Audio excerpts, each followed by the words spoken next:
ஒரு அடியவர்களுடைய நேர்த்திக்கடனுக்காக செய்யப்படுகின்றவை.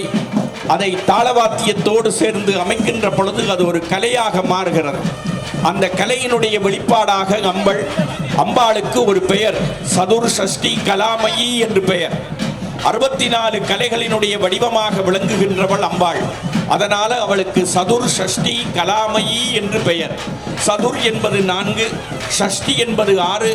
சதுர் சஷ்டி என்றால் 64 கலைகளினுடைய வடிவமாக இருக்கின்ற அந்த அன்னை கலாவதி கலைகளினுடைய இருப்பிடமாக விளங்குகின்றவள். கலாவதி குணவதி என்றெல்லாம் அம்பாளுக்கு பல்வேறு பெயர்கள். அனந்த நாமினி, அனந்த குணவதி, அனந்த ரூபிணி என்று ஆதிசங்கரர் போற்றுகின்ற அந்த வடிவத்தினுடைய வெளிப்பாடாக விளங்குகின்ற அன்னையை வழிபட்டவர்களுக்கு அதிசயமான பல்வேறு சிறப்புகளும் பல்வேறு நல்ல பலன்களும் கிடைக்கும். அத்தகைய அன்னை இதோ இன்றைக்கு என்ஃபீல்ட் நாகபூஷணி அம்பாள் தேரேறி வருகின்ற அந்த சிறப்பு இடம்பெற இருக்கிறது. தேரிலே தெய்வம் வருகின்ற பொழுது எங்கேயாவது ஒரு இடத்திலே இருந்து அம்பாளை பார்த்து விட்டோம் என்று சொன்னால் அந்த தேரை பார்த்த பலன் மட்டுமல்ல, ஒரு வருஷம் சாம்பவ தீட்சை என்கின்ற தீட்சை அடியவர்களுக்கு கிடைக்கிறது. அதனாலேதான் அன்னையை வழிபடுகின்றவர்கள் அந்த அன்னையினுடைய கருணை பெருக்கை வேண்டி வழிபடுவதற்காக பல்வேறு பாடல்களை பல்வேறு வடிவங்களை எல்லாம் கொண்டார்கள். இந்த என்ஃபீல்ட் நாகபூஷணி தாய்க்கென்றே பாடியது போல நைனை நாகபூஷணி தாய்க்காக நீதிபதி ராமச்சந்திர அவர்கள் பாடிய ஒரு பாடல். அந்த பாடலினுடைய பெருமை பல்வேறு வடிவங்களை கொண்டதாக விளங்குகின்றது. எனக்கென்றோர் தனிவரம் கேட்கவில்லை, என்னினத்தார் வாழ்வொன்றே கருதவில்லை, உனக்கெல்லா உயிர்களுமே சொந்தம் என்ற உண்மையை நான் ஒருபோதும் மறந்ததில்லை, சினம் கொண்டு தீங்கிழைக்கும் தீயர்தாமம் சீலமுற வேண்டும் என்றே வேண்டுகின்றேன், தனக்கொருவர் ஒப்பில்லா தாயே இந்த தரணியிலே சாந்தியையே தருவாய் நீயே. அழகான ஒரு அற்புதமான வழிபாட்டிலே நாங்கள் நிஷ்காமிய வழிபாடு என்று சொல்லுகின்ற அந்த நிஷ்காமிய வழிபாட்டினுடைய ஒரு வெளிப்பாடாக இந்த பாடல் விளங்குகிறது.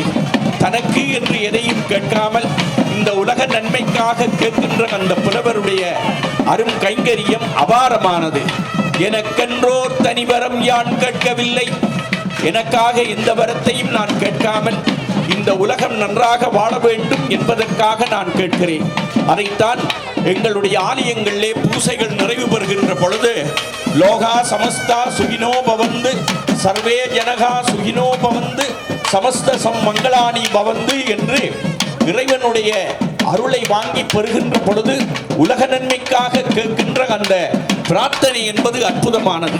எனக்கென்றோர் தனிவரம் யான் கேட்கவில்லை, என் இனத்தார் வாழ்வொன்றே கருதவில்லை, உனக்கெல்லா உயிர்களுமே சொந்தம் என்ற உண்மையை நான் ஒருபோதும் மறந்ததில்லை, சினம் கொண்டு தீங்கிழைக்கும் தீயர்தாமம் சீலமுற வேண்டும் என்றே வேண்டுகின்றேன், தனக்கொருவர் ஒப்பில்லா தாயே இந்த தரணியிலே சாந்தியையே தருவாய் நீயே. இந்த உலகம் அமைதியாக வாழ வேண்டும், எல்லோருக்கும் எல்லாம் கிடைக்க வேண்டும், எல்லாம் தருகின்ற தாயாக விளங்குகின்ற அன்னை லோகா சமஸ்தா சுகினோ பவந்து சர்வே ஜனகா சுகினோ பவந்து சமஸ்த மங்களானி பவந்து என்று கேட்கின்ற அந்த பிரார்த்தனை இப்பொழுது பிரபல நாதஸ்வர தமிழ் விற்பனர்களுடைய இந்த இசையை இப்பொழுது செவிமடுக்கலாம்.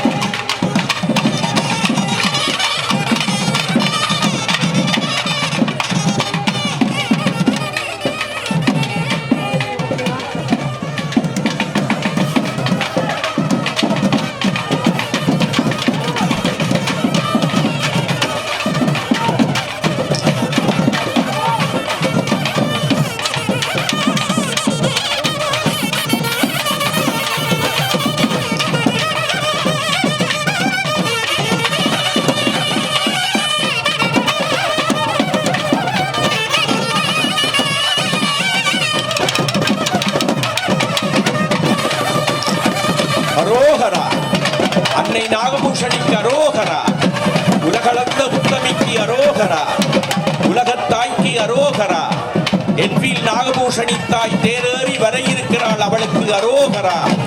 மூவுலகும் காத்த திரிபுரைக்கு அரோகரா, விழியிலே அருள் வைத்த வித்தகிக்கு அரோகரா, உலகம் முழுதும் ஆளுகின்ற உத்தமிக்கு அரோகரா, வடிவுக்கு ஒருவரும் ஒவ்வாத வள்ளிக்கு அரோகரா, ஆயிரம் கண்ணுடைய அழகு சுந்தரிக்கு அரோகரா, எல்லையில்லா அன்புடைய ஏத்தலைக்கு அரோகரா, வடிவார்ந்த குழலிக்கு அரோகரா, வல்லவைக்கு அரோகரா, வாழ்வு பெறுகின்ற கொற்றவைக்கு அரோகரா, என்ஃபீல் நாகபூஷணி தாய்க்கு அரோகரா, ஆயிரம் கண்ணுடைய ஆளுக்கு அரோகரா, ஆயிரம் குணமுடைய ஆளுக்கு அரோகரா, அனந்த நாமினிக்கு அரோகரா, அனந்த ரூபினிக்கு அரோகரா, அனந்த வடிவம் கொண்டவளுக்கு ஆயிரம் கண்ணுடைய சுந்தரிக்கு அரோகரா, வாழ்வாகி வந்து எனக்கு வாக்கு தந்த அந்த தாயினுடைய வடிவம் பொருந்திய இந்த தேரினுடைய இன்றைய நாள் மிக சிறப்பான ஒரு நாளாக, அடியவர்களுக்கு எல்லாம் தருகின்ற நாளாக, அதனாலேதான் இந்த ஓடுகின்ற தேரை வடம் பெற்றி இழுப்பதற்கு ஒருவருக்கு பாக்கியம் கிடைத்து விட்டால் அதைவிட மிகச் சிறந்த பாக்கியம் இல்லை. வடம் பிடித்தால் இடம் பிடிக்கலாம் என்கின்ற பழமொழியை கொண்டார்கள். வடம் பிடித்தால் இடம் பிடிக்கலாம் என்கின்ற அந்த அற்புதமான செய்தி, அதனுடைய அழகு திருச்சிறப்பு எல்லாம் லேசப்பட்டது அல்ல. காலம் வாழுகின்ற பொழுது, கருணை வருகின்ற பொழுது, எல்லாம் வெல்ல தாயினுடைய தாய்மையினுடைய அன்பு வெளிப்படுகின்ற காலம் இந்த தேர் திருவிழா. அதனாலேதான் அவளை வாழ்த்துகின்ற பொழுது எவ்வளவோ சொல்லி வாழ்த்தினார்கள். ஆயிரம் கண்ணுடையாளே, உன்னை வழிபடுபவர்களுக்கு ஆலயத்தினுடைய பெருமைகள் எல்லாம் அமைவதாக என்று சொன்னார்கள். அப்படிப்பட்ட பெருமையினுடைய சிறப்புகளும் திருமுறைகளும் அவளை போற்றுகின்ற பொழுது தனியான பாடல்கள் சொல்லி போற்றுகின்றன. ஒவ்வொரு பாடல்களும் அந்த தாயினுடைய ஒவ்வொரு அவதாரத்தினுடைய சிறப்பை பேசுகின்றன. நாக சதுர்த்தி என்றும் நாக பஞ்சமி என்றும் அன்னையை வழிபடுகிறவர்களுக்கு நாகத்தினால் வருகிற தோஷங்கள், விஷத்தினால் வருகிற தோஷங்கள், கிரகங்களினால் வருகிற தோஷங்கள் எல்லாம் இல்லாமல் போய் அன்னையினுடைய அருள் வரமும் வாக்கும் எல்லோருக்கும் கிடைக்கின்ற பெருமை இன்றைக்கும் உண்டு. ஆடி வருகின்ற தாய் தேரேறி வர இருக்கின்றாள். தேரோடி வீதி வருகின்ற பொழுது வினைகளெல்லாம் வேரோடு ஓடி அடியவர்களுக்கு எல்லா மங்களங்களும் கிடைக்கும் என்பது உலகத்தினுடைய ஆதி நம்பிக்கை. தேர் என்பது எங்களுடைய உடம். திரிபுரங்களை தகனம் செய்வதற்காக முதல் தேரை தேவர்கள் அமைத்து கொடுத்தார்கள். அந்த தேவர்களினுடைய பிரம்மாவினுடைய அற்புதமுடைய சிறப்பும் அதிகமும் ஆலயமும் கொண்டதாக விளங்குவதுதான் ஆலயத்தினுடைய பெருமை.